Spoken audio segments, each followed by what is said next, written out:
ధన్యవాదాలన్న దయానందన.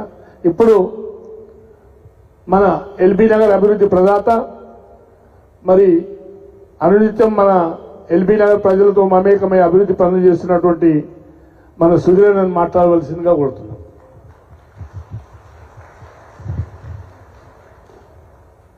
సభాధ్యక్షులు విఠలరెడ్డి గారు మరియు మాజీ ఆర్థిక శాఖ మంత్రులు హరీష్ రావు గారు, మరి వేదిక మీద ఉన్న పెద్దలు రామ్మోహన్ గౌడ్ గారు, మరి శాసన మండలి సభ్యులు బొగ్గారపు దయానంద్ గారు, మరియు మాజీ కార్పొరేటర్లు, మాజీ డివిజన్ ప్రెసిడెంట్లు, ప్రస్తుత డివిజన్ ప్రెసిడెంట్లు, మరియు ఉద్యమకారులు, ఇతర నాయకులకు, ముఖ్య నాయకులకు అందరికీ, మరి వేదిక మీద ఉన్న నాయకులకు అందరికీ, వేదిక ముందున్న నాయకులకు అందరికీ కూడా హృదయపూర్వక నమస్కారాలు తెలుపుకుంటా ఉన్నాను.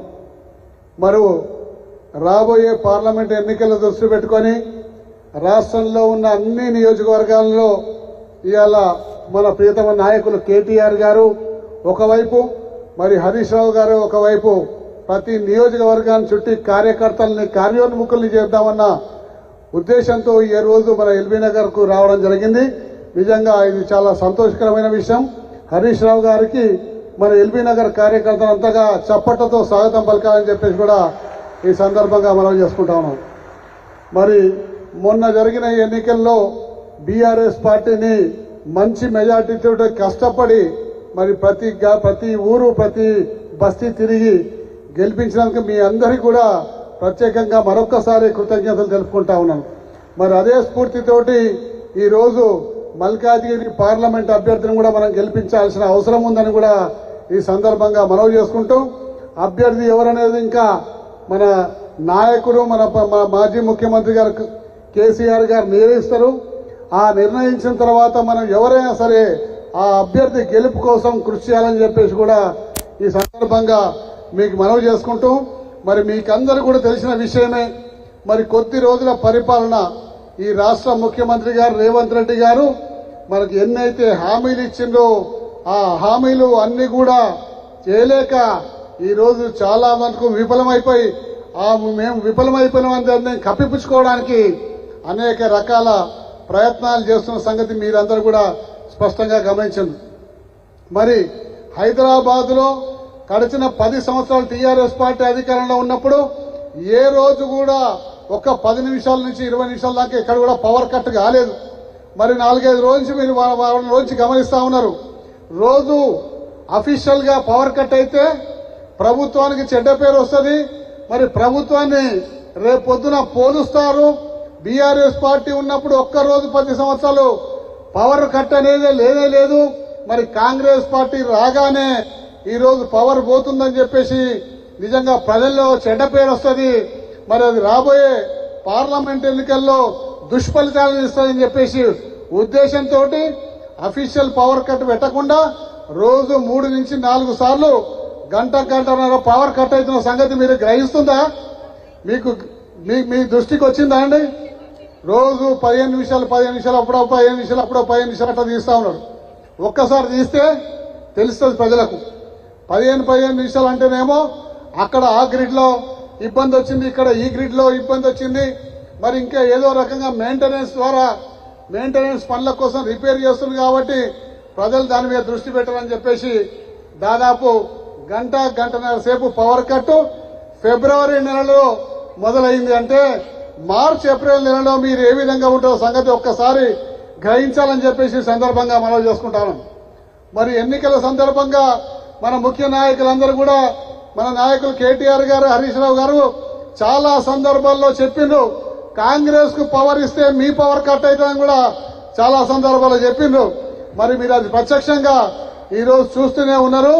రాబోయే రోజుల్లో అది ఇంకా తీవ్ర రూపం దాలుస్తుంది. తీవ్ర రూపం దాల్చి మీకు కనీసం 2 నుంచి 3 గంటలు కూడా పవర్ కట్ అయిపోతుంది. ఇప్పుడే అధికారులకు చెప్తున్నంట, ఎట్లనో అట్లా పార్లమెంట్ ఎలక్షన్ దాకా నడపను ఆయన, దాని తర్వాత చూసుకుందామని చెప్తున్నట్ట. కానీ ఈ మోసాలని ప్రజలు తప్పనిసరిగా గ్రహిస్తారని కూడా ఈ సందర్భంగా మీకు మనవి చేసుకుంటా ఉన్నాను.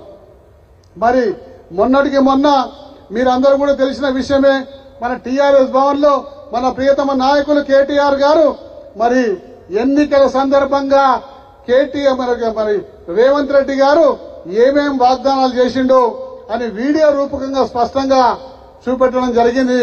మరి ఆ వాగ్దానాలన్నీ కూడా ఈ రోజు తీర్చలేక ప్రభుత్వం దివాలా తీసిందని, ప్రభుత్వంలో డబ్బులు లేవని, ప్రభుత్వాన్ని అప్పుల పాలు చేసిందని చెప్పి అనేక రకాలుగా మన బీఆర్ఎస్ పార్టీని నిందించి బదనాం చేసే కార్యక్రమానికి వాళ్ళు పూనుకున్నారు. కాబట్టి ప్రజలకందరూ కూడా ఇది తెలియజెప్పాలి. ప్రజలని మోసం చేస్తుంది కాంగ్రెస్ పార్టీ. ప్రతి సంవత్సరం బడ్జెట్ యొక్క పుస్తకం ఉంటది. ఈ బడ్జెట్ పుస్తకము అందరు శాసనసభ్యులకు పంపిస్తారు. ఆ బడ్జెట్ పుస్తకంలో మన రాష్ట్ర ఆదాయం ఎంత, రాష్ట్ర ఖర్చులు ఎంత, రాష్ట్ర అప్పులు ఎంత, రాష్ట్ర అప్పులకు వడ్డీలు ఎంత కడుతున్నది, మరి వడ్డీలు పోగా మిగిలినవి ఏం అభివృద్ధి కార్యక్రమాలకు మనము వెచ్చిస్తున్నామో సంగతి స్పష్టంగా బడ్జెట్ పుస్తకాల్లో ఉంటది. మరి ఈ కాంగ్రెస్ పార్టీ వాళ్ళు ఆ బడ్జెట్ పుస్తకాలు చదువుకోకుండానే చూడకుండానే హామీలు ఇచ్చిందా అని చెప్పేసి సందర్భంగా నేను మనవి చేసుకుంటా ఉన్నాను. ఆ పుస్తకంలో ఏ పిల్లవాడిదైనా కానీ, 10వ తరగతి పిల్లవాడిదైనా కానీ మన ఆదాయం ఎంత, మన ఖర్చు ఎంత మిగులుతుంది, ఇంకా ఏం కార్యక్రమాలు చేయొచ్చు అనే సంగతి స్పష్టంగా అర్థమవుతుంది. కానీ అలవి కాని హామీలని కేవలం ఓట్ల కోసము, గెలుపు కోసమే అటగోలుగా హామీలు ఇచ్చేసేసేసి ఇవాళ చేయలేక మరి చేయలేనందుకు బదులు చెప్పులు తీసుకొని కొడతారు రేపు ఎన్నికల్లో పోతే అనే ఉద్దేశంతో మరి బీఆర్ఎస్ పార్టీని బదనాం చేసే కార్యక్రమాన్ని పెడతా ఉంది. ఈ సందర్భంగానే శ్వేతపత్రాన్ని అసెంబ్లీలో విడుదల చేస్తే మన పార్టీ కూడా శ్వేతపత్రాన్ని 10 సంవత్సరాలు కష్టపడి ఈ రాష్ట్ర నిర్మాణం కోసం ఏమేం కార్యక్రమాలు చేశాము, ఎన్ని కార్యక్రమాలు చేశాము, దానికి ఎంత ఖర్చు అయింది, ఇన్ని వేల కోట్ల రూపాయలు ఏడికెళ్ళి తీసుకొచ్చినామనే సంగతి స్పష్టంగా ప్రజలకు వివరించి చెప్పడం జరిగిందనే సంగతి కూడా ఈ సందర్భంగా మనం చేసుకుంటా ఉన్నాం. ఈ రోజు తెలంగాణ పునర్నిర్మాణం కోసం పనిచేస్తుందని చెప్పి రేవంత్ రెడ్డి గారు చెప్తుంటారు. తెలంగాణ పునర్నిర్మాణం ఎప్పుడైంది? మరి కేసీఆర్ గారు ఆ రోజు తెలంగాణ యొక్క వెనుకబాటుతనాన్ని ఎలుగెత్తి చాటి ఉద్యమం చేసి తెలంగాణ సాధించుకొని తెలంగాణలో ఎక్కడ కూడా ఎండిపోయిన భూములు కనిపించేదన్న ఉద్దేశంతో బృహత్తరమైన ప్రణాళికతోటి కాళేశ్వరం ప్రాజెక్టు ఇంకా ఎన్నో ఇరిగేషన్ ప్రాజెక్టులు కట్టి ఇక తెలంగాణ సస్యశ్యామలం చేసింది నిజం కాదా అని చెప్పేసి సందర్భంగా అడుగుతా ఉన్నాను. మరి ఇంత మంచి ఇన్ని వేల ఎకరాలకు నీళ్లు అందించి తెలంగాణను సస్యశ్యామలం చేపిస్తే మనము భారతదేశంలో అన్ని రాష్ట్రాల కన్నా ఇవాళ 2వ రాష్ట్రంగా అతి ఎక్కువ ధాన్యాన్ని ఉత్పత్తి చేసే రాష్ట్రం దిశగా మనము ముందుకు పోతున్నామంటే దానికి మన ప్రీతమ నాయకుడు కేసీఆర్ గారి కృషి అని చెప్పేసి సందర్భంగా మనం చేసుకుంటా ఉన్నాం. మరి ఈరోజు కరెంటుకు మీటర్లు పెట్టమని అంటున్నారు, కరెంటు బావులకు మరి మోటార్లకు మీటర్లు పెట్టాలంటున్నారు. మీటర్లు పెట్టాలంటే ఏం లేదు, ఎంత కరెంటు కాలుస్తుందో తెలవాలి, మరి అది పంటకు కాలుస్తుందా ఇంటికి కాలుస్తుందా సంగతి తెలవాలి అని చెప్పేసి మీటర్లు పెట్టే ప్రక్రియ మొదలైపోయింది. ఒక్కసారి మీటర్లు పెట్టే ప్రక్రియ మొదలైపోతే రేపు పేద రైతుల దగ్గర నువ్వు ఇంత కరెంటు కాలుస్తున్నావు తప్పనిసరిగా మరి బిల్లు కట్టని చెప్పేసి రేపు పొద్దున కొరడా పిలిపించే అవకాశం కూడా ఉందని చెప్పేసి సందర్భంగా మనం చేసుకుంటాం. కాబట్టి సోదరులారా, ఇవన్నీ కూడా ఒక సుశిక్షితమైన బీఆర్ఎస్ పార్టీ కార్యకర్తలుగా మనం అందరం కూడా తిప్పికొట్టాల్సిన అవసరం ఉందని కూడా మీకు అందరూ కూడా ఈ సందర్భంగా మనం చేసుకుంటూ మరి పార్లమెంట్ ఎన్నికల తర్వాత వీళ్ళ బండారం బయటపడుతుంది. ఏ ఒక్క గ్యారంటీని కూడా వీళ్ళు అందించలేరు, ప్రజలకు ఇయ్యలేరు. ఎందుకు ఇవ్వలేరంటే అలవి కాని హామీలు ఇచ్చి ఇలా బోల్తా పడే రోజులు అతి దగ్గరలోనే ఉన్నాయి. ప్రజలు మనం మళ్ళీ ఈ యొక్క ప్రభుత్వం మీద తిరగబడి రేపు పొద్దున మళ్ళీ అందరినీ ఇంటికి పంపించే అవకాశం ఉంటుందని కూడా ఈ సందర్భంగా మనవి చేసుకుంటూ మరి పెద్దలు హరీష్ రావు గారు పిలవగానే మా నియోజకవర్గానికి వచ్చి మా కార్యకర్తలని ఒకసారి కలిసి మరి కార్యకర్తల మీటింగ్ అటెండ్ చేయాలని చెప్పి కోరగానే వచ్చినందుకు వారికి ప్రత్యేకంగా ధన్యవాదాలు తెలుపుకుంటూ మరి మన పార్టీ అధికారంలో రాకుండా పోయింది. మరి రాకుండా పోయినందుకు ఎక్కడ పొరపాటు జరిగినాయి, ఏం పొరపాటు జరిగినాయనే సంగతి సమీక్ష చేసుకున్నారు.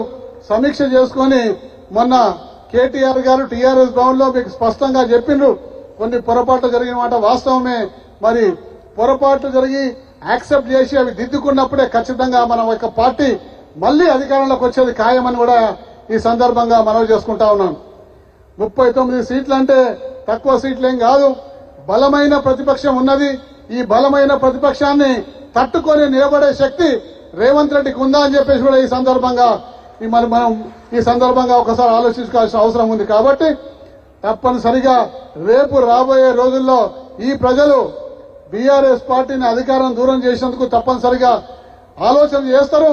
మేము ఎందుకైనా దూరం చేస్తున్నాం ఆయన కళ్ళబొల్లి మాటలు నమ్మి మేము దూరం చేసుకున్నాము, మళ్ళీ ఇదే ప్రభుత్వం మాకు కావాలని చెప్పి కోరుకునే రోజు అతి దగ్గరలోనే ఉందని చెప్పేసి కూడా ఈ సందర్భంగా మనవి చేసుకుంటూ మరొకసారి మరి అందరూ బీఆర్ఎస్ పార్టీ పేరున ఉద్యమకారులకు, మహిళా సోదరిమణులకు, మరి నాయకులకు అందరూ కూడా నేను శిరస్సు వంచి నమస్కరించుకుంటూ రాబోయే పార్లమెంట్ ఎన్నికల్లో బీఆర్ఎస్ పార్టీ జెండా ఈ యొక్క మల్కాజ్గిరి గడ్డ మీద ఎగిరేయాలని కూడా ఈ సందర్భంగా మనవి చేసుకుంటూ సెలవు తీసుకుంటాను. ధన్యవాదాలు.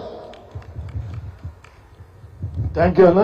ఇప్పుడు మనం అందరం ఎదురు చూస్తున్నట్టు మరి పెద్దలు